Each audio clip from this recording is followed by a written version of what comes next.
Welcome to TV20 News. I'm Kiara Cotton. Dan has the week off. Here's a look at what we're working on today here at TV20 News. Set sail on a new adventure. Cleveland Metro Parks opens a community sailing center on Lake Erie in an effort to make the waterfront more accessible for all Clevelanders. Is there a new future in store for the East Side Market? The newest developments in the city's efforts to revive the building once again. And a TV20 special on Cleveland's homeless crisis and the city program working to find solutions. We revisit the Home for Every Neighbor initiative for an updated look at efforts to move people from streets into permanent housing. Boxing fans are expected to pack into downtown Cleveland this 4th of July weekend, not just for fireworks, but to watch one of the biggest rising stars in the sport. At just 22 years old, Cleveland's own Abdullah Mason is already the youngest active men's world champion in boxing. But ask him how he got here, and he'll tell you he never got here alone. Take a look. We always pushing each other towards being better inside of the gym, outside of the gym. Before there was a world champion, there were simply 5 brothers from Cleveland's East Side pushing one another to be better every single day. Around boxing circles, they've earned a nickname, the Jackson 5.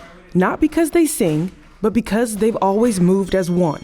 You know, they were on stage together. They practiced it together. They did their lessons together. And, you know, I feel like that's us. At just 22 years old, Abdullah Mason has become the youngest active world champion in boxing. But with his family, success has never belonged to just one brother. We all knew that all of us were different. It's only a matter of time of showing everyone. Their journey started with their father. He introduced boxing as a way to learn self-defense. What his sons ended up learning went far beyond throwing punches. It was discipline, sacrifice, and showing up for each other. I would say seeing the example. When you see the example, it makes it a little bit easier just to follow through and do what you have to do without trying to figure everything out on the fly. And maybe that's what makes the Mason brothers different. Every victory belongs to all of them. Every lesson is shared. Every challenge faced together. I use all of my brothers, you know, and each one of them has their own input. So I say everybody has, you know, some input that they have into the ring, whether it's mental, physical, sure, you know, or any aspect of it. You're drawing from each other. And now, all these years, all those sacrifices, all those voices in his corner lead here. Back home, a title defense, and another opportunity to prove that the work never stops. You have to make sure you're staying away from certain things as well to get the results that you need, you know, to get to where you want to go to. Some would say Abdullah is living the dream. He'd probably tell you something different. The dream was never becoming a champion.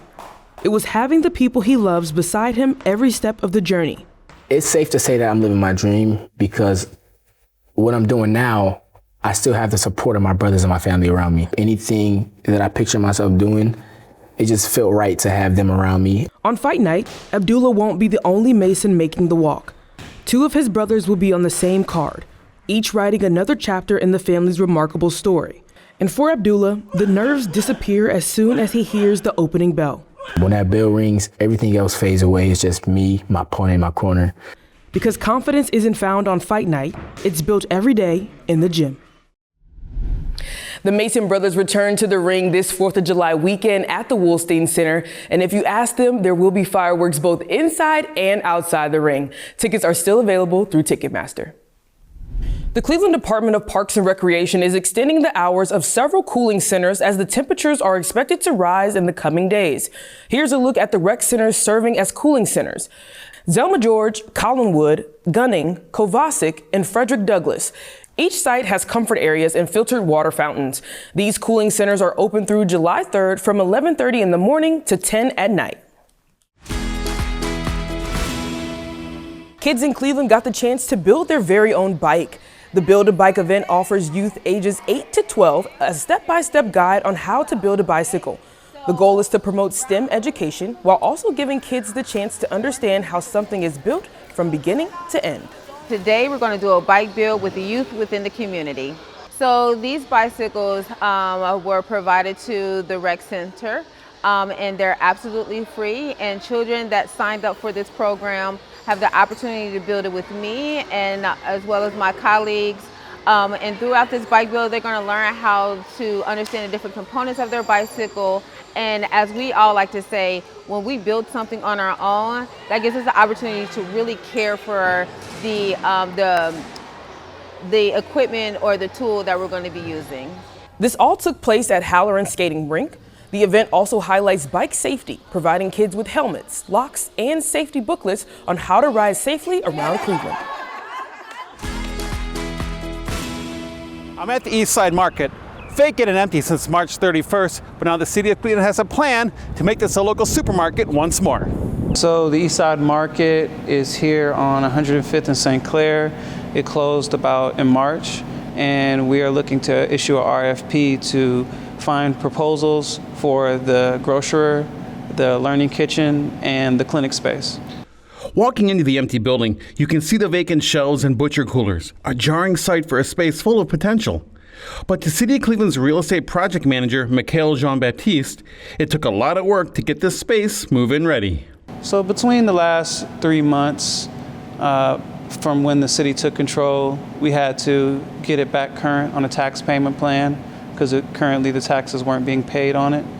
And we had to get it cleaned up. We had to get a professional cleaner to come in here.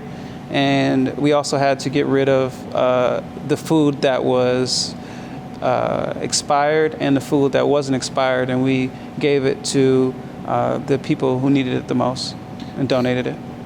One person who has his thoughts on what's to become of this shell of a building that was once the East Side Market is Ward 9 Councilman Kevin Conwell. Well, some of the residents, they saw it coming anyway. They saw the decrease in service there. And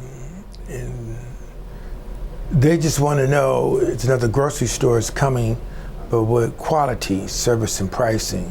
They have good quality, good service and pricing. So they, and they believe in the mayor and I that we will bring in another grocery store, and we're working on that right now.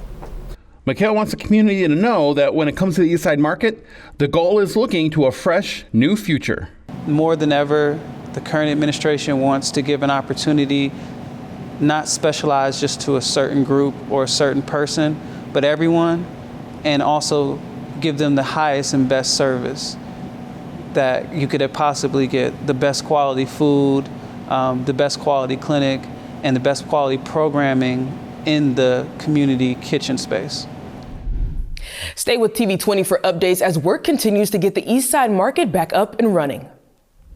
From first-time sailors to seasoned boaters, a new destination is making waves on Cleveland's waterfront.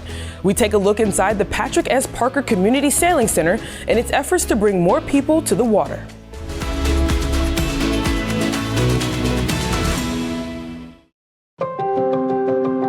This is Cleveland. The people, the neighborhoods, the stories that make our city strong. At TV20, our mission is simple: to connect Clevelanders with people, programs, resources, and moments that shape our city. As the City of Cleveland's official television station, we bring residents closer to local government, community events, health programs, local sports, cultural celebrations, and inspiring stories from across the city. From City Hall to city blocks, TV20 is here to inform, engage, and celebrate the people of Cleveland. Because this is more than television. This is access. This is transparency. This is community. This is Cleveland's voice. TV20, we are Cleveland.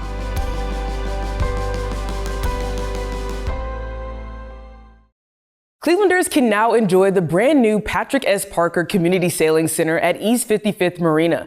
The center includes a restaurant called The Galley with indoor and outdoor seating, plenty of community spaces, and it will offer sailing programs run by the Foundry for both kids and adults. Behind me here we have the Patrick S. Parker Community Sailing Center. This is a partnership between Metro Parks, the Foundry, and the Cleveland and the Mendel Foundation. This provides access to the community to Cleveland's waterfront.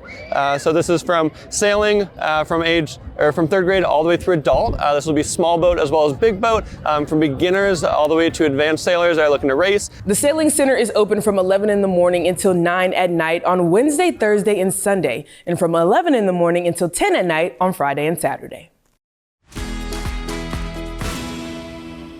So today we're at Station 39 at West 157th in Lorraine in the 3rd Battalion. We're having our second ice cream social of the year. We've got Pierre's Ice Cream, Honey Hut Ice Cream, hamburgers, hot dogs bought by Metro Health. I think that our first responders in Cleveland do a lot for us that maybe we don't see, and to know a friendly face when you're in an emergency is really helpful. We've got time to check out the fire trucks, meet the firefighters, and then we've got our public education unit here. They're learning about fire safety, and it's just a great opportunity for the public to come out and enjoy just being out on a beautiful day in West Park. Hundreds of Cleveland men had the chance to be proactive about their health at the 2026 Men's Health Summit. There were expert panel discussions, health screenings, live cooking demonstrations, and so much more, all with the goal of providing knowledge and resources with a focus on preventative care. This is our second annual Men's Health Summit. Today we're at Tower City. It's a wonderful event where we really bring and focus on all the various access points that our men might be interested in, from young age to older age. We really want it to be an inclusive event for everybody. So I'm here today with my boys at this Men's Health Summit. I've learned a lot of things today. CPR, other resources that we're able to get today has been very informational. I think that I'm just being a good example for them. Them being able to see me come out, ask the questions, and me getting them involved in health, mental health, I think will go a long way now that they're little. So when they grow up, they'll be able to carry this knowledge with them. How can I become a better me? How can I be the healthiest version of myself? And how can I partner with those around me to do that work? The summit is organized by Care Alliance along with other partners. You can learn more about its work at carealliance.org. Glenville coach Dr. Ted Ginn Sr. received the Lifetime Achievement Award at the 2026 Pink and Black Honors celebration. For the last 5 decades, Ginn Sr. has built championship teams as well as bright futures for the players he's coached. Ginn's leadership helped guide Glenville High School to historic success, including Ohio State football championships in 2022, 2023, and 2025. Sometimes I scratch my head and I say, wow, God is good. You know, that He gave me the power and the energy and the wisdom to try to make a difference in young people and see them grow up to be men and have wives and children. I'm dealing now with some of my kids. You know what I'm saying? And it's just amazing to me. The Pink and Black Honors is a platform that celebrates leaders whose work drives economic growth, advances entrepreneurship, and strengthens community impact across Northeast Ohio. Today, we're proud to announce that TV20 Cleveland has taken home another regional Emmy, this time for Conversations with Cal, the Superhero Project. Here at TV20, we're honored to tell the stories of Cleveland, and this award is a direct reflection of that. You can view Conversations with Cal, the Superhero Project, later right here on TV20 or on our TV20 YouTube page under Conversations with Cal playlist. Next on TV20, the work being done in our city to fight the homeless crisis. We go beyond the problem to examine how the city's Home for Every Neighbor program is helping connect people with stable housing.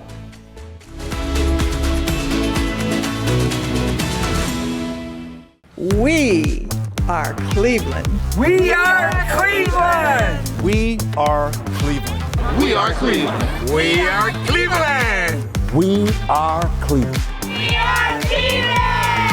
We are Cleveland. We are Cleveland. We are Cleveland and proud of it.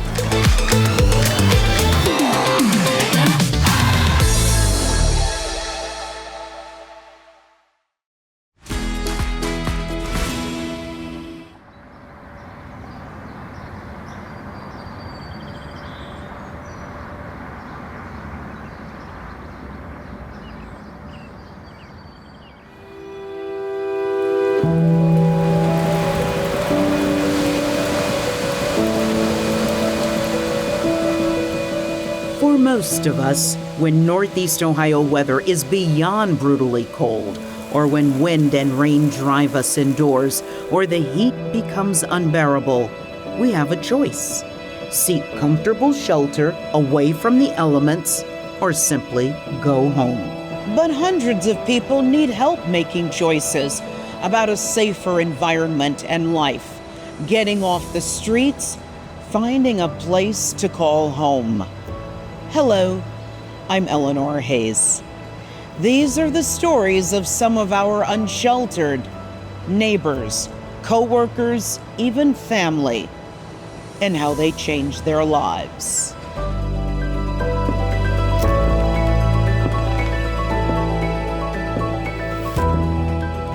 It seems surreal, you know, that was the life that I led. It seems surreal. And I would always get out here though, because Westside Market is right there.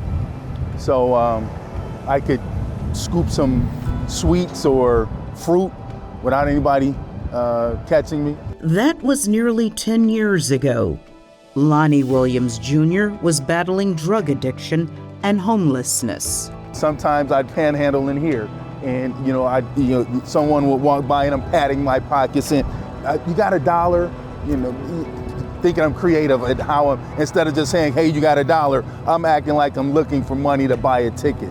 That's not the case. Lonnie's life looked like the textbook of success on paper. And so I had a job, but my addiction kept me from getting to that job.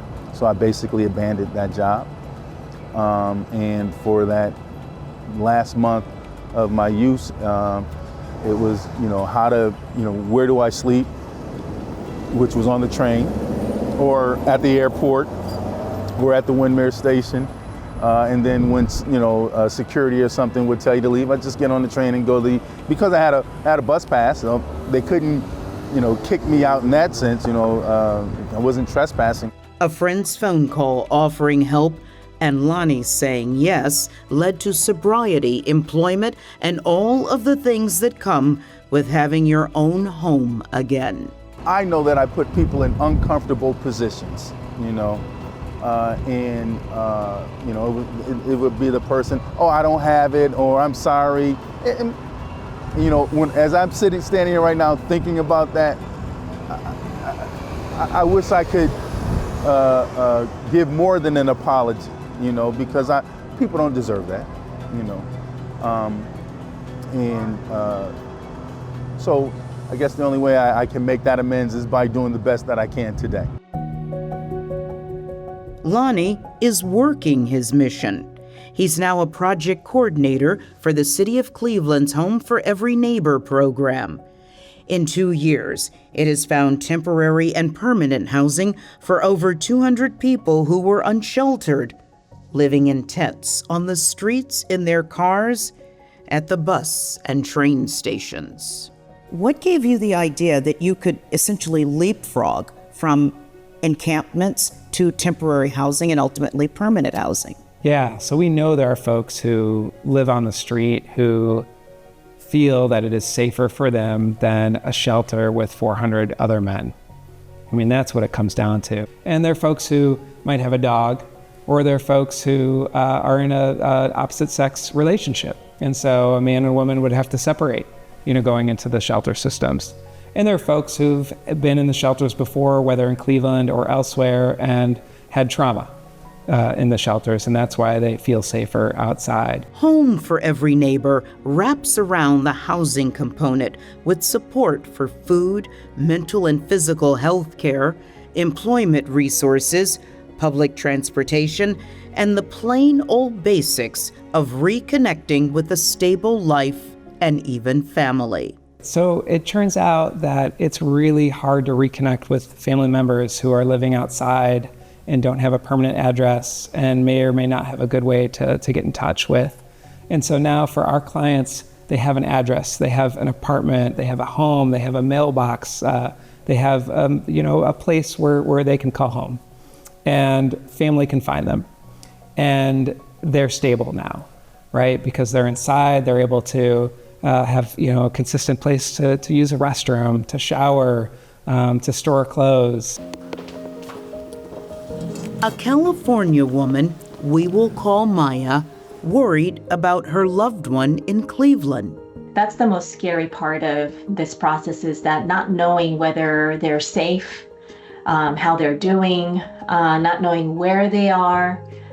Do I go to Ohio and look for him in downtown area, drive around where he is? And where was often the question. So they were different living arrangements. So they used to have a car, and when they did, they would sleep in the car or go to a safer space and maybe sleep under a tree. But as the winter came in, even a vehicle is too cold, right? So they started to look for vacant buildings. Maya credits Home for Every Neighbor and other Cleveland area community programs with helping her family member get housing, health care, and stable enough to return home to family in California. I think that no matter what your background is, you just never know when our loved ones or ourselves, right, can become unhoused. It's quite easy, unfortunately, to be in that situation. But I think it's so vital for us to keep talking about this and for various families and individuals to come out and to connect, because it does take a village, but together we can find some solution for unhoused members of our human family. The road to making one person whole was good for them all. I never could have imagined that one of our family member could be out on the street, but here we are, and it really made our family stronger. We saw families get stronger. Keisha transitioned from living in her car and depending on free meals to a temporary apartment and now permanent housing and a restored relationship with her son while still working. Terry and Jason's list of how their lives changed once they advanced in the program to a permanent address is filled with what most people want: opportunities to make healthy choices about their own lives in their own homes. We got the library right up the street. That's maybe 15 minutes walk, since neither one of us drives. We still have the park from around the area, so we can walk around in the park. The swimming pool is right up the street. Different churches, if we felt like going to a church. And then, food pantries, there's a couple of them around the area. And then they get to come home to their house. You don't have to worry that the place that you lay your head is going to be gone. Or destroyed. Not like you have to do out there on the street. Terry and Jason did all they could to hold on to family treasures while living in a tent. How did you hold on to all of these items when you were in transition and you didn't have a roof over your head? With great difficulty. And understanding from the storage unit. You still have anything in storage now? Yes. Quite a bit, actually. Velvia describes a Home for Every Neighbor as a light in her life, paving her way to a home and a better way to live.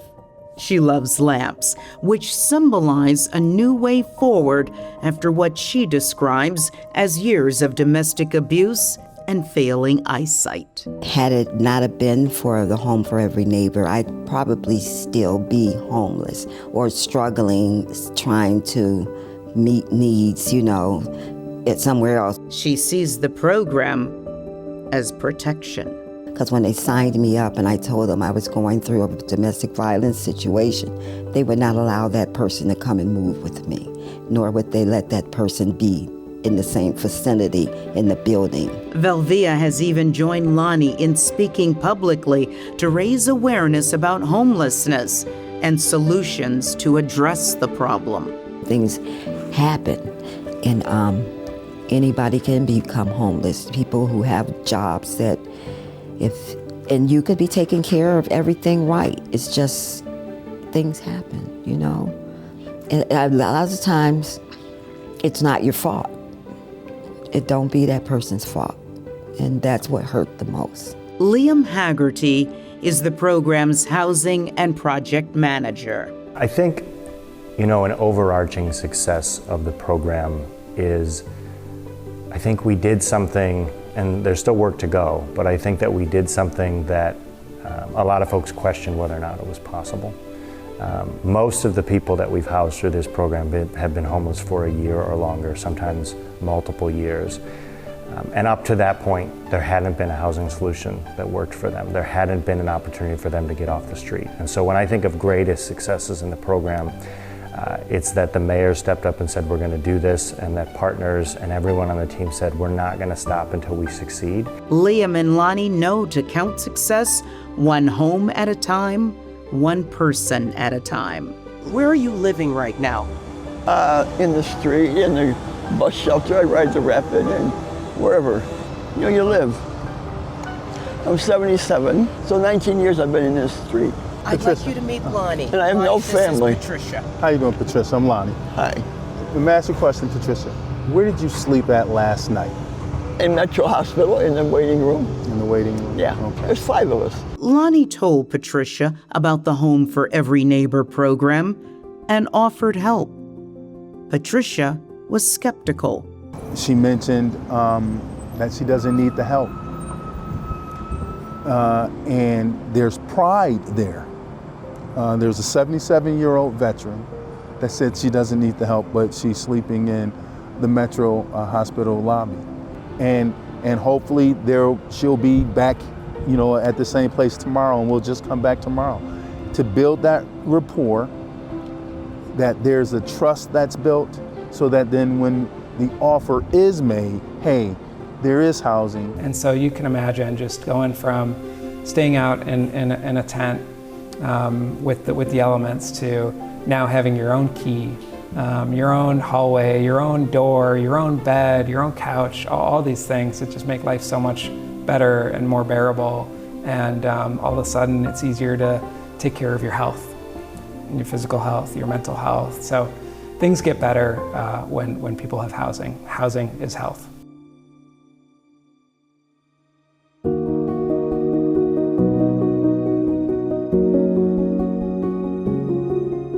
When does a house become a home? Once you feel safe, you're able to then to let, the real you show itself. For me, it's plants that can't die. These are sentimental to me.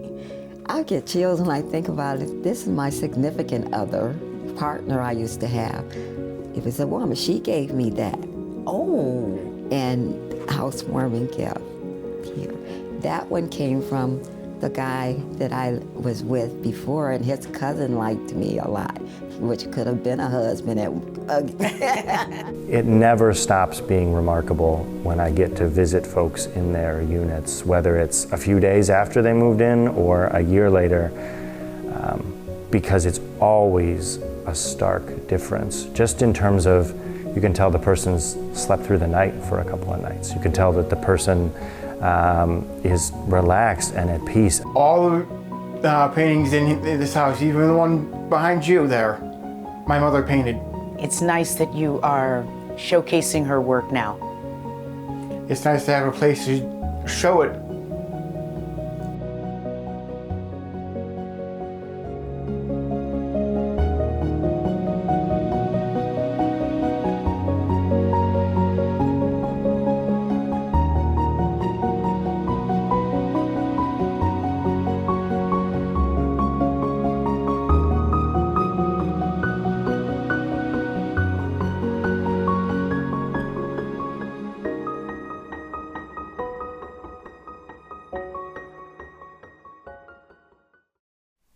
What a fantastic story. Thank you so much, Eleanor. And thank you at home for watching TV20 News.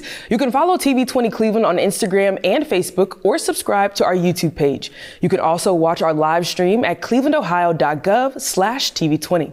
I'm Kiera Cotton. We'll see you next time.